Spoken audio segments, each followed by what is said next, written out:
किसी भी चीज़ का ऑब्सेशन पूरा होता है। और अगर तुम्हें पता ना हो कि तुम उस चीज़ के पीछे ऑब्सेस्ड हो, और अगर तुम्हें ये कह दिया जाए जो तुम कर रहे हो वो तुम सही कर रहे हो, और तुम्हें कोई बताने वाला ही ना हो कि वो चीज़ ख़राब है, और तुम उसे गुड हैबिट समझ रहे हो, और उस चीज़ का ऑब्सेशन तुम्हें हो जाए, तो क्या कभी भी तुम उस ऑब्सेशन से बाहर निकल पाओगे?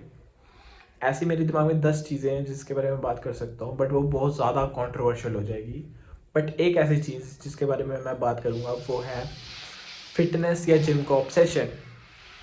अगर आपको लगता है कि ये तो एक गुड हैबिट है, जैसे हर मोटिवेशनल गुरु या हर सेल्फ इम्प्रूवमेंट क्रिएटर यही बोलता है वर्कआउट करो, बॉडी को अच्छा बनाओ, बट क्या तुम्हें सच में लगता है क्या इसको ही पूरी लाइफ बना देना या इसके पीछे इतना ऑब्सेस्ड हो जाना सही है? अगर तुम में से काफ़ी लोग ऐसे हैं तो इस वीडियो को ध्यान से समझो कि कैसे ये तुम्हारी लाइफ डिस्ट्रॉय कर रहा है। और अगर तुम्हारा कोई दोस्त है या तुम किसी को आगे पीछे ऑब्जर्व करते हो तो समझ लो वो भी अपनी लाइफ ख़राब ही कर रहा है। अब वो कैसे, ये समझो।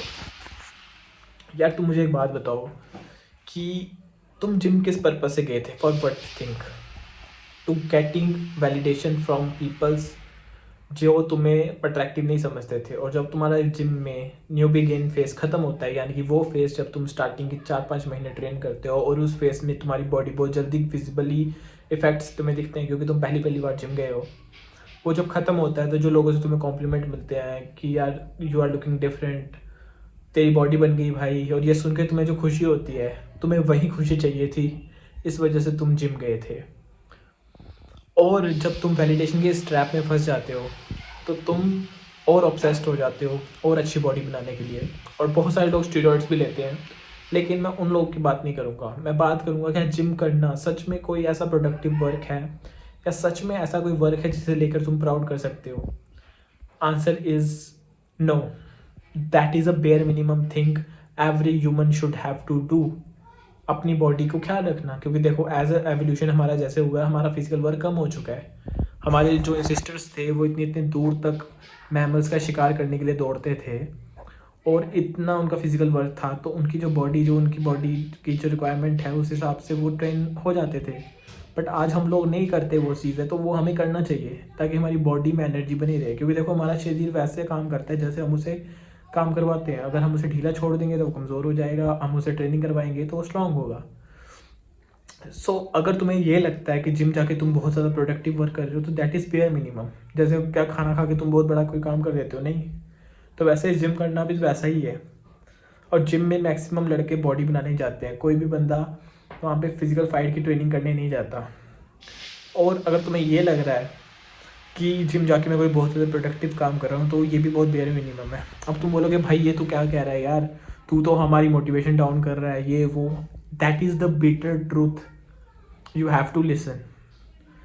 अगर तुम्हें ज़िंदगी में सक्सेसफुल होना है या आगे बढ़ना है तो छोटी छोटी चीज़ों को बहुत बड़ा समझना बंद कर दो, क्योंकि तुम्हारा माइंड सोचता है भाई वो तू तो बहुत अच्छा काम कर रहा है। ये चीज़ तो बहुत बेयर मिनिमम है, सुबह जल्दी उठना या जिम जाना, वर्कआउट करना। तो इसको तो कुछ समझो ही मत। इसको आप समझो कि मैं लेवल -5 से लेवल -4 पे आ चुका हूँ। अभी तो तुम्हें 10 प्रोडक्टिव काम और करने हैं। जिम जाने से कुछ नहीं होता। तो अगर तुम ऑब्सेस्ड हो जिम के पीछे और तुम सोच रहे हो कि मैं डेली जिम जाता हूँ, कंसिस्टेंट इससे इसमें रहता हूँ, इसको तुम कुछ मत समझो। इसको तुम समझो कि तो नॉर्मल चीज़ है बहुत। इंडिया में मैंने बड़े सारे लड़के देखे जो ऑब्सेस्ड है। मैं सच बताऊँ, मैं 1 साल पहले एक जिम में जाता था जहाँ की जो फ़ीस थी वो थी 500 रुपीज़। और उस जिम में एक लड़का था जो उस जिम में सबसे पहले पहुँच जाता था और वो सारे लड़कों से बात करता था। वो बहुत पुराना मेंबर था उस जिम का, उसकी सबसे बनती थी। He is a short king, ठीक है, बॉडी वॉडी उसकी ठीक बन चुकी थी और वो बड़ी नॉर्मल सी फैमिली से आता था। एक दिन वो जिम के ओनर को कहता कि मतलब वो जो फ़ीस दे रहा था 500 रुपीज़, फ़ीस उसकी कंप्लीट नहीं थी। उसने पता नहीं 400 300 दिया होगा। उसने जो भाई को कहा होगा कि भाई इस पर एडजस्ट कर ले, मैं तेरा पुराना कस्टमर हूँ। तो भाई गुस्से से कहता अरे कि 500 रुपये तो जिम की फ़ीस है, तू वो भी नहीं दे रहा, क्या बंदा है तू? तो वो बंदा थोड़ा सा एम्बेरस हो गया और फिर वो शायद घर चला गया। या तो मेरे को लगा यार ये बंदा, मुझे लगता है इसके घर वाले से पैसे नहीं देते, और बहुत सारे लड़कों को उसके घर में जिम के लिए पैसे नहीं दिए जाते। तो अगर आपको लगता है कि जिम एक इतना बड़ा वर्दी थिंग है जिसके लिए आपको अपने घर वालों से लड़के पैसे लेने चाहिए, या वो लड़के की तरह तुम्हारी हालत है कि तुम्हारे पास 500 रुपये भी नहीं है बट फिर भी तुम जिम कर रहे हो, तो ये बहुत ज़्यादा ख़राब कंडीशन है। मैंने बहुत सारे लड़कों को देखा है, वो इतना पैसा इन्वेस्ट कर देते हैं एक्सेसरीज़ में, अच्छे जिम जाने में, और पूरा बैग ऐसे लेके आते हैं जैसे पता नहीं क्या है। ये वाली चीज़ें सिर्फ अच्छे अपर मिडिल क्लास या फिर एक अच्छे फाइनेंशियली स्टेबल लड़कों को ही सूट करती है कि तुम ये सब करो। बट बड़े सारे लड़कों को लगता है जिम जाना इज़ अ प्रोडक्टिव वर्क, और ये मुझे भी लगता था। जब मैं करता था तो मुझे भी लगता था मैं कुछ मेहनत करके आया हूँ, कुछ अच्छा प्रोडक्टिव वर्क करके आया हूँ, but that is bare minimum, और ये एक शौक वाली चीज़ है। तो अपने शौक पूरे करने के लिए अगर तुम टाइम वेस्ट कर रहे हो तो प्लीज़ भाई ये मत करो, कोई ढंग के काम कर लो, इससे कुछ नहीं होता। सिर्फ don't be obsessed over gym, gym is just thing of fun. Okay.